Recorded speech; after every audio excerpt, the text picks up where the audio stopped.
Welcome to Beyond Barriers, part of the Reclaiming Narrative podcast series, where we engage with individuals and leaders who are shaping the future of inclusion. I'm your host, Juliana Ameh, and today I'm thrilled to be joined by an extraordinary guest breaking down barriers and making a lasting impact in the disability and inclusion space. David Melling, welcome. Okay. David, you became deaf following a traumatic accident at just 5 weeks old. Despite facing these challenges, you attended mainstream school before then transitioning to the School of Deaf in Newbury, and you later then pursued a degree in the design industry. Yes. Today, David, you're a team manager for a local authority focused on supporting individuals with vision and hearing loss. And you've also served as CEO for 2 charities where you've advocated for better access and inclusion for people with sensory loss. Yeah. David, welcome to Beyond Barriers. It's a pleasure to have you on here. Lucky to be here. David, let's begin by taking a step back. You were just 9 years old when a traumatic accident led to an overdose of medication, resulting in your deafness. Yes. What do you remember about your early childhood? Well, I don't remember the accident, thank God, because it was a really bad scolding, which then resulted in an overdose of the treatment that was used at the time. And it wasn't until I was 3 years old before my parents thought something was going on, that I wasn't responding as I should have been. And a trip to the GP to be tested and to be told that yes, you're suddenly deaf. But also to be told that do not allow your son to learn British Sign Language, because if he does, he will not be able to function in the real world. Which is quite a common thing to be said in those days, unfortunately. So my earliest memory is actually a hearing aid related memory, where I had what we call box hearing aid. So I had to wear like a buggy's brace type thing, almost like a waistcoat, if you like. And box hearing aid went in with a wire that would stretch me. And I remember being at nursery, and there was a photographer there from the local paper who wanted to do a spread on me being deaf, being at nursery. And I remember the photographer coming over and pulling the hearing aid out of my body brace thing, pulling it out because he wanted to be a bit more prominent for the picture. And I kept putting it back in because I didn't like the fact that he would keep pulling it out. And several times it went on until the teacher came over and grabbed my hand and held it down so that we could have a picture of me with my hearing aid sticking out. So I think that was when I first realised that I'm not like everybody else. Yeah. No, absolutely. That's such a powerful experience that I guess shaped your journey within that mainstream school. So you went on to staying on at the primary school and then progressing to secondary school, which were both mainstream. But then transitioning onto the school for the deaf, how did those experiences differ, and what impact did that transition have on you? Going to mainstream school, both primary and secondary, have what we call PHU, partially hearing units. So there were other deaf children there, but I would say that I was probably the most profound deaf there. And it wasn't a great experience. So at primary school, I spent pretty much all of my education in one room with other deaf kids, with one teacher and a teacher assistant. And it wasn't until the final year at primary school that I was allowed to go into the mainstream classic with the other kids, the hearing kids, if you like. And that was my first experience of, being around other kids. And then secondary school was just there was another PHU, and I was allowed to go to mainstream classes.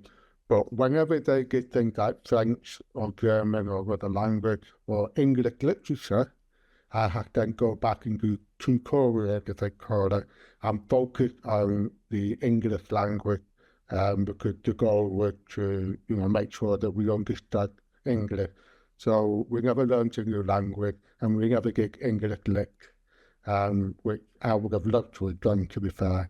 But when I came away from secondary school with only 2 GCSEs, because I wasn't very well supported. We had to wear a loop system and give the teacher the microphone every time. And, the teacher would say, right, everybody actually get case. So you have to write down what the teacher was saying. Of course, I couldn't do that. So it was kind of like, oh, well, it doesn't matter. We'll help you later, or we'll give you a backup later, which they never did. So it wasn't a great experience. Going to the school for the deaf in Newbury, bearing in mind I was away from home to the boarding school, because I actually originally come from Blackpool, so I was over 200 miles away from home. It's my first time away from home and dealing with everything myself. But I was there for 3 years, so I did 1 year GCSEs. I got another 6.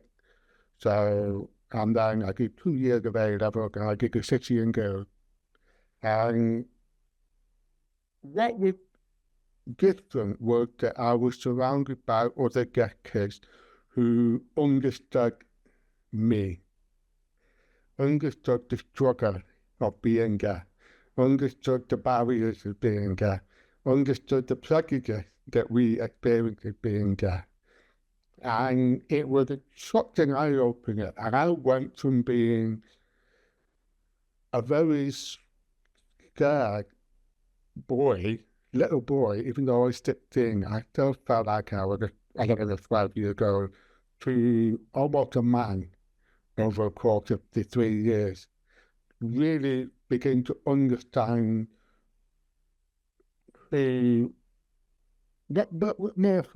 what I am, being deaf and that.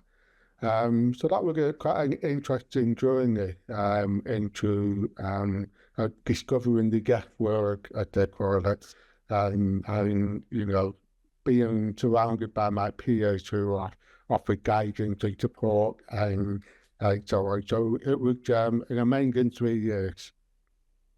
Amazing. I guess looking back, were there any teachers or moments where you felt particularly supported or encouraged to embrace your strengths, even if they didn't recognize them?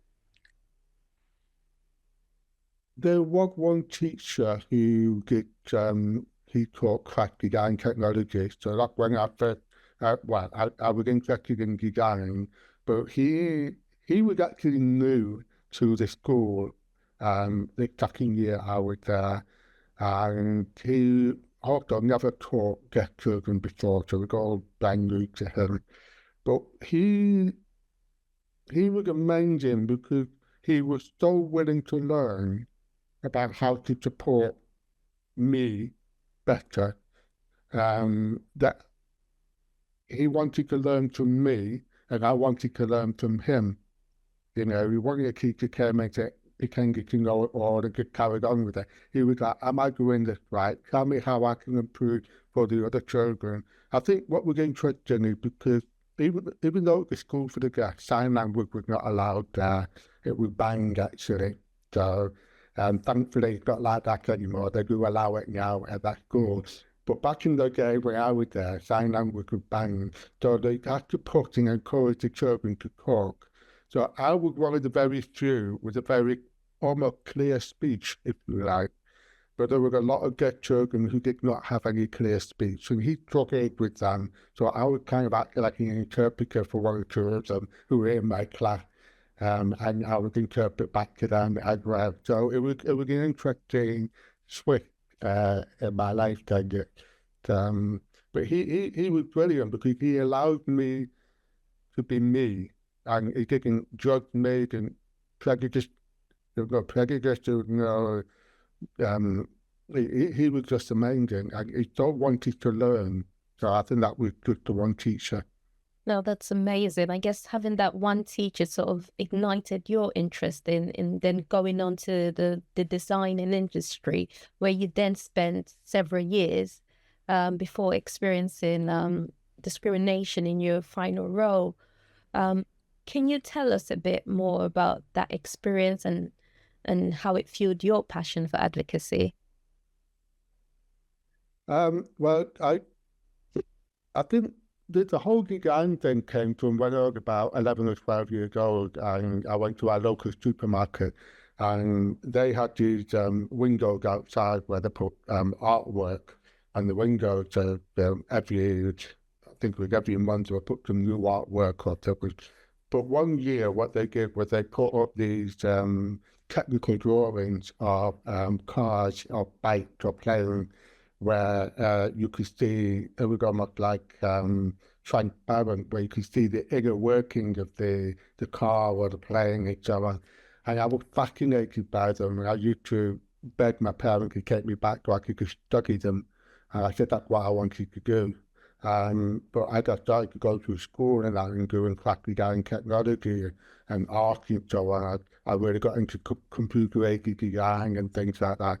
So when I left, when I did product design at university, and then I started to work in the design industry, I was mainly a CAD operator, computer-aided design, and I would basically draw every component of a particular product and to use the computer. So basically every single nut, bolt, sheet metal, whatever it was, would make a drawing, put on a computer, and then in the end it would then come together.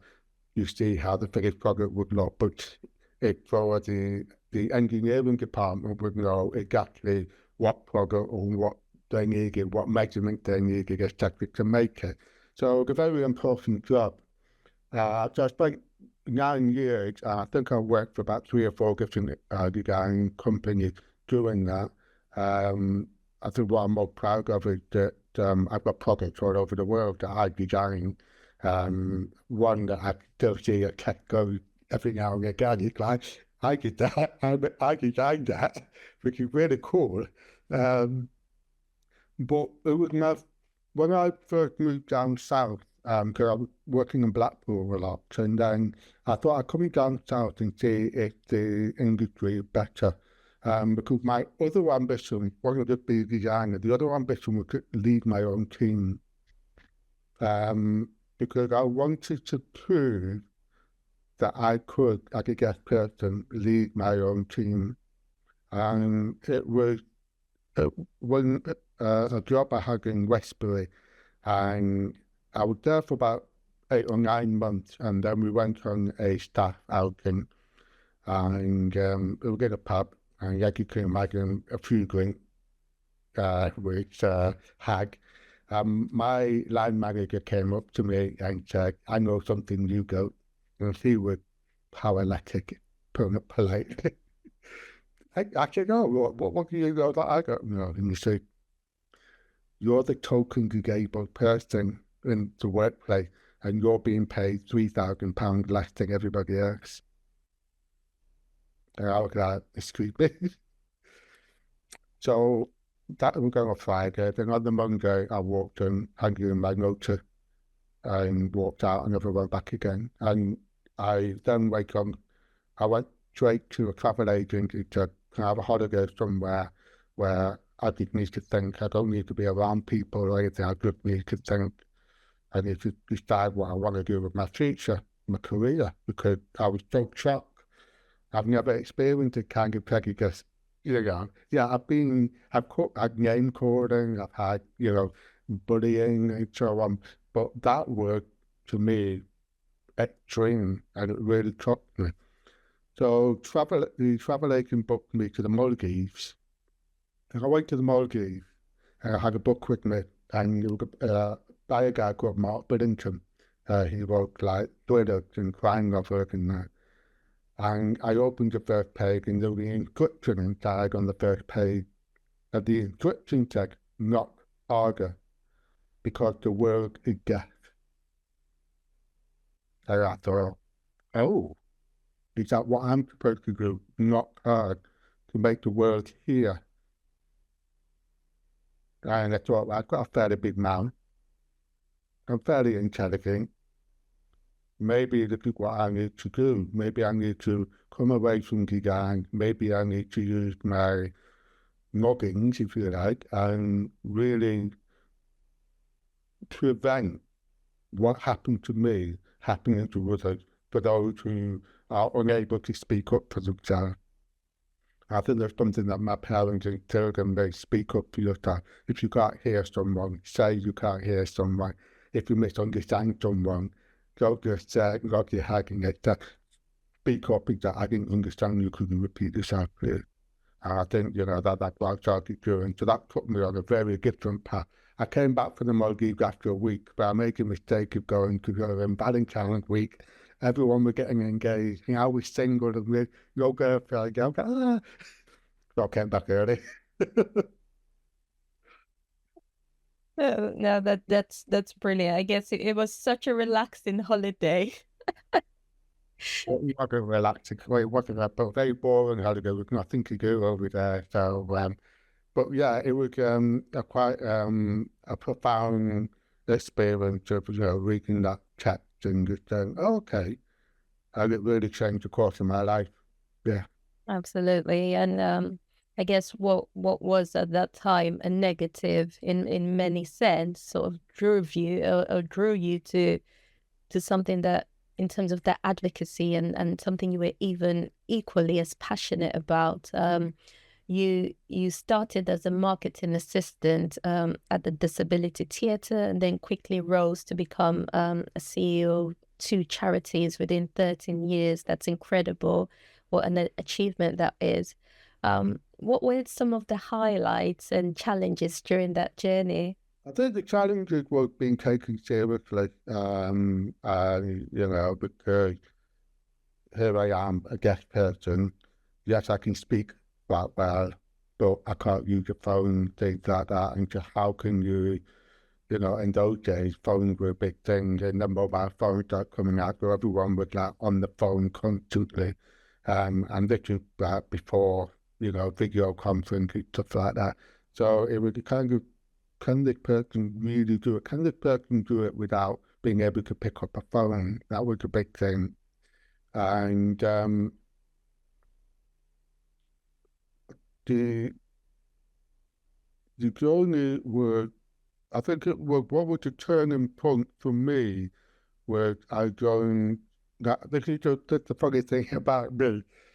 When I started working for charities and so on, one of the things I promised myself was to not be another guest person working in a guest charity. I wanted to kind of break that mold and work for other charities. And I did in a way, because I did the Disability Theatre, and then I worked for a charity that supports people with learning disabilities who have visual impairments. And then I worked for a charity that supported people with learning disabilities as a whole. But they had a really, really awful CEO, really bad CEO. And that was an interesting turning point for me, because it made me think, you're really bad, but therefore I need to be the opposite of you in order to be a better manager, to be the opposite of you. Because that was quite a profound moment. I bumped into a fellow who was a manager of a charity that supported deaf and visually impaired people. And he said, I've got a job, you want it? And I was at the time, I was like, yeah, I need to get out of this place that I was working for. I'll accept it. I started working for them, and I was an equipment officer, so I was providing equipment for people who are hard of hearing who are deaf, so amplified phone, loud doorbells, etc. But after a year of being there, I was looking to go back to university to do a health and social care management degree. And at that same time, the manager who employed me would leave him. And he pulled me to one side and he said, "Would you like to manage this place?" And I was like, "Oh." I built that managing a national charity, so I wasn't the CEO. I was managing the Bain and Somerset branch of a charity called Get Plus. And I said, "Yeah, I'm actually looking to do this course at university. It'd be lined up perfectly." So I did the course and I started managing, and everything I learned on the course I implemented, and that grew and grew and grew. I finished the course, got my qualification, and I carried on managing for another 3 or 4 years, and then I thought I fancy a step up after that. So there was another guest charity in Bristol that looking for a CEO, and I thought I'll go for that. I'll try it, and I got the job. And so that was my first step into the CEO, running a charity 100% on my own. That was immensely challenging because the charity was on its knees and I basically had to rebuild it. And it took me 5.5 years to rebuild it and get it back to a really good, solid foundation financially, but also being supported by the deaf community of Bristol. That was a challenging but an amazing journey. Yeah. That's incredible. When you think of your lived experience, with being deaf, how has that shaped your initiatives and in terms of what you've championed for and the changes you're looking at in terms of the future? I think one of the biggest things for me is one of the challenges of being deaf is that our barrier in life is not a physical barrier. So, we don't need ramps, to get into buildings. We don't need automatic doors getting to buildings. We don't need, what our barrier is communication. So understanding communication, understanding the information that's being given to us from other people. And so what would really change it for me was the fact that I started to really look at how can I improve what we're doing as a charity, if you like, or what I'm doing as a person, and get that message across to people in a much accessible format. And so started to look at total communication. And so it's not just about, okay, I'm deaf, so therefore I must use BSL. No. I can use BSL, but I can do captioning, I can use video conferencing. We were using video conferencing way before Zoom and Teams started coming. And the weird thing is, this is what really frustrated me for years and years and years. We were pushing people to use Skype and FaceTime. And it took a pandemic. It took a global pandemic with millions of people dying to get access to video conferencing, exactly what we're using today. Absolutely. Bizarre. But it works. So my focus has always been on communication.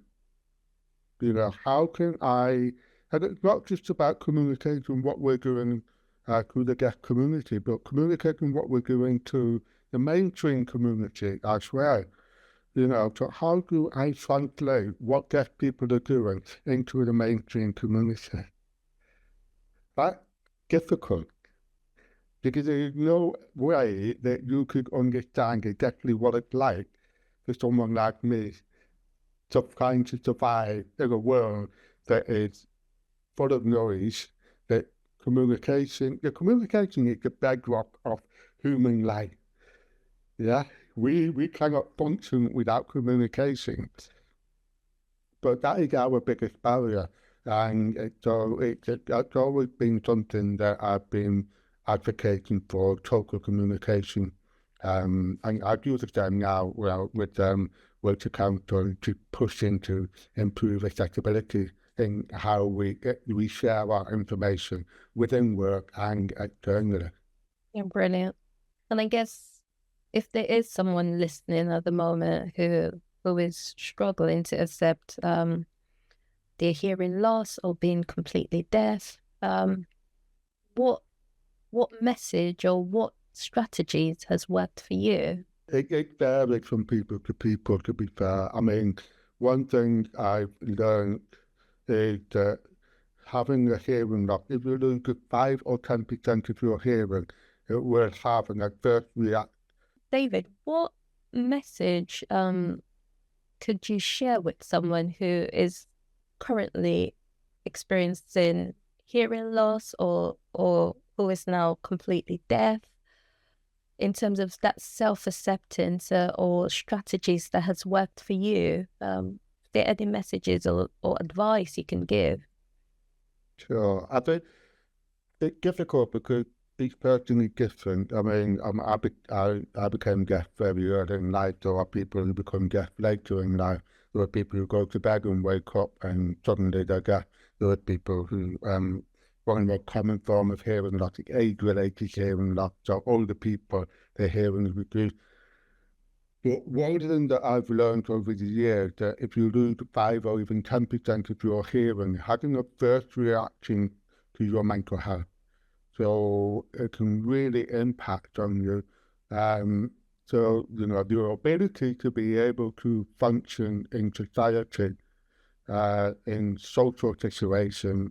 So many a times I've been to weddings, funerals, baptisms, etc., or even birthday parties and so on, and I've seen 1 or 2 people sat in the corner, out of the way, hiding, purely because they are unable to function in noisy environment and be able to hear what's being said by other people.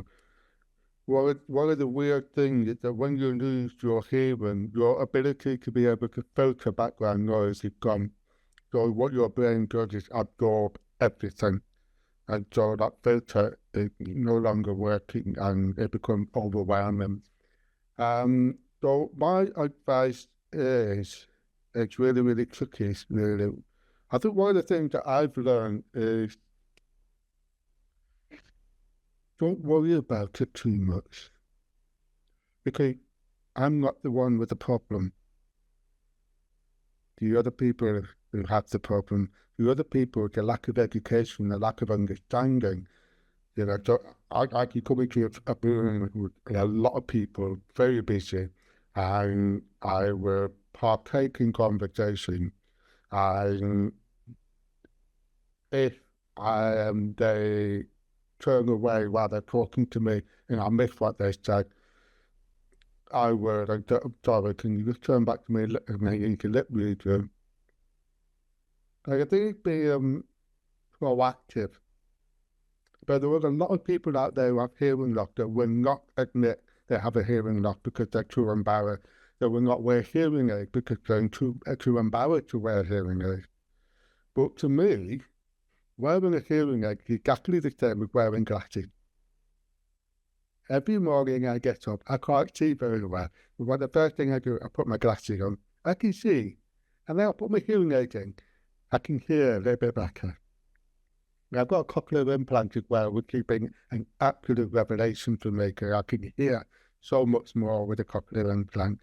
But I know how frustrating it can be having a hearing loss and not being able to partake in social situations. And it's very easy to withdraw within yourself. Being deaf is very lonely as well. And there's a weird thing that happened to me last year or the year before. And so I separated from my wife and I moved away and living in my own place. My son's with me as well. And I was sat here, believe it or not, at home, and I was like, I'm really lonely. I'm really, I, I have nothing. Well, what am I going to do? Do I need to put myself in real awkward situations of trying to make new friends and things like that? And I didn't know what to do. Now, I have a motorcycle, a motorbike, and so I went on my bike to try and cheer myself up.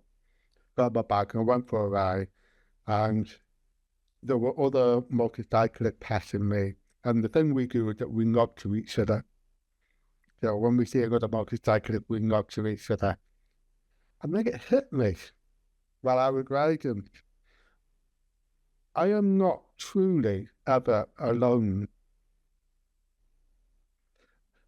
I belong to a community of bikers purely because I ride a bike. And I may not know them, and I may not be able to see their face because they're wearing a helmet, my truck wear a helmet, but I belong to a community of like-minded individuals who love to get on their bike and ride at a weekend or an evening and have a shared passion with them, so I am not alone. But it also hit me that I have family and I have friends, and yes, they may not be local to me, but they are there. And we have mobile phones that I can text them, or I can ring them, I can phone. So truly, am I truly ever alone? No, I am not alone. I may feel alone, but ever since that, I have never felt alone then. I feel loved, I feel wanted, yeah.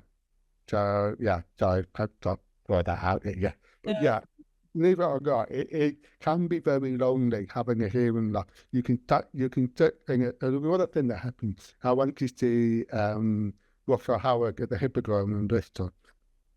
Loved Russell Howard, funny comedian, seeing him on TV. I laughed at his joke, but I didn't realise that when I went to the Hippodrome, there's no subtitles. We're watching on TV, I've got the subtitle calculator, but when I'm sat so far away from him, I can't lip read him, put the microphone in front of his mouth, I cannot understand him. And everybody around me was laughing but me. And I thought, must be hundreds of people all laughing because they understood him. But me, I felt so alone and so out of place there.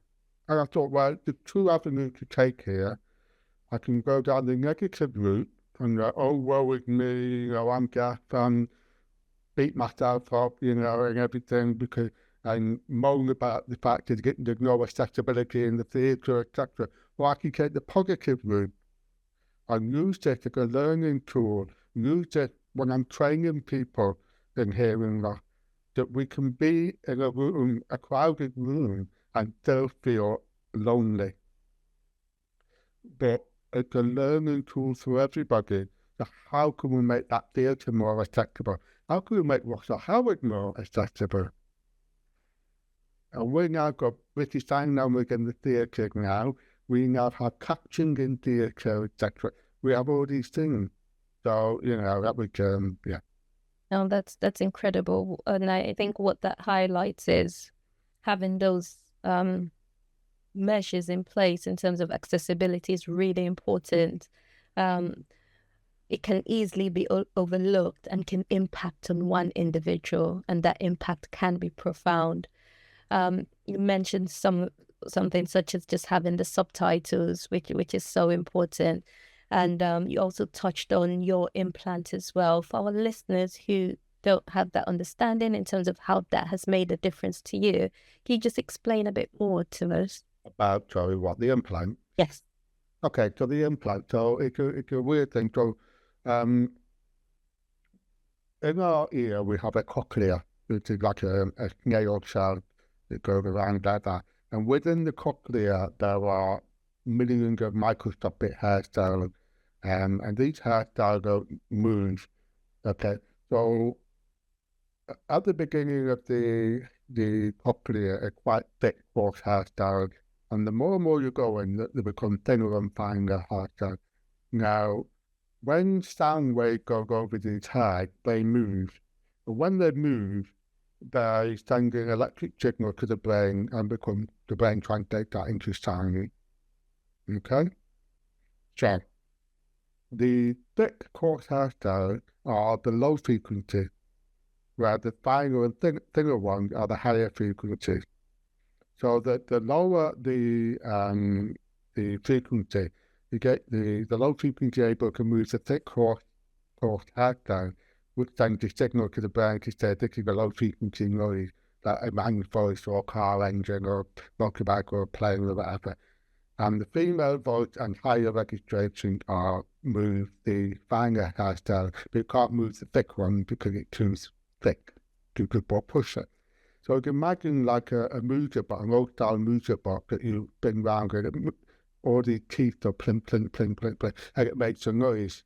Now imagine some of those teeth are missing, and you spin it round, and it plinks the ones that are working, the ones that are still there, but the missing teeth are not plinking.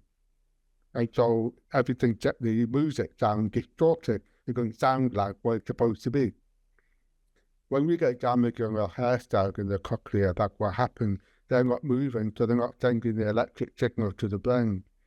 Now, the cochlea implant, what they do is that they thread a very fine wire into the cochlea, and it has up to 1,000 synthetic hairstyles. And so they they drill a hole in your head, put the wire in the cochlea, cover it with a metal plate, and then you get what the transmitter, which is this, and then this stick to the there's like a magnet on this, so it's and that transmits the signal into the wire in my head, in the cochlea, and the synthetic hairstyle move. When they move, they send the nerve sends the signal to the brain and it translates into sound. Now, the weird thing is that what I'm actually hearing are series of beeps, low frequency and high frequency beeps. But because the brain is so clever, it learned that those beeps mean a human voice, or it means a car going past, or it means a bird singing, or it means the phone is ringing. And it changed those beeps into what you would hear. How, I don't know, but I had gone from someone who was really struggling with the human voice, being partaking in conversations and things like that, really struggling with music, really struggling with everything really sound-wise, to now hearing birds singing for the first time, hearing music in a completely different way for the first time, hearing instruments that I've never heard of in the background, to really recognizing human voice a lot better, and the tones and the dictating and so on. I now have hearing, which is equivalent of a hearing person, through the cochlea, so it's being a revelation for me. Absolutely, yeah. And I think what we're seeing now with the development of technology, AI, what are your views on the impact this will have on individuals who are experiencing hearing loss or death? Oh, I think the work of our start thinking what's happening nowadays, especially with AI technology, is amazing. I've seen technology glasses that deaf people can wear that were automatic captioning on the screen, so you can actually read it on the screen. There's somebody talking to you who will automatically translate. It's not perfect. Well, it will translate what they're saying. It's subtitled like infrared on the screen of the glasses. People with visual loss, they can use their phone. They can take a picture of a book or a letter they've got, and it will transcribe it to them.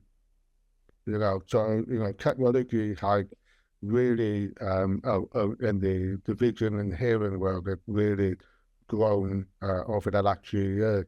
I mean, there's a company that provide BSL translations of websites, and one of the main things it does is if you change something on the website, change the wording of something, or you add something, you don't need to re-record the interpreter translating it. It will automatically do it through AI technology because it's already been recorded, pre-recorded.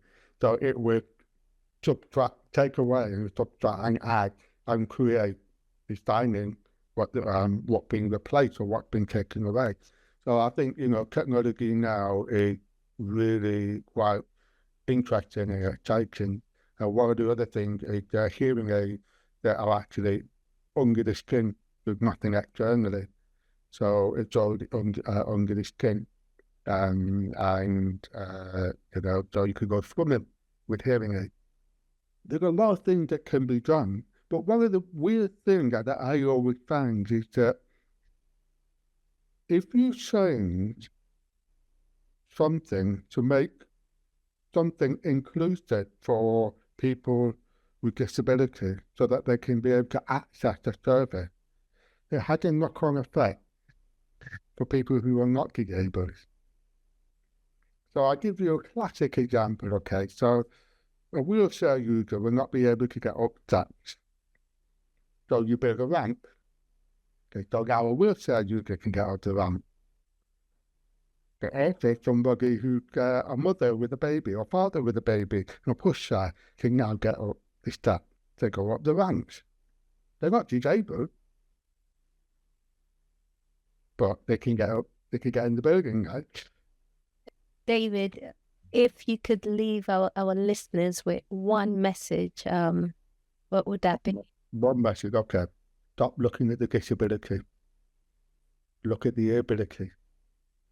It doesn't matter that we can't hear very well. It doesn't matter that we can't see very well. It doesn't matter that we can't walk or in a wheelchair or we have limbs missing around. What matters is what we can do, not what we can't do. So don't look at the disability, look at the ability. Absolutely. Thank you so much, David. I would definitely say disability equals ability. David, thank you so much for sharing your story and insight with us today. This has been an incredible perspective that you've provided.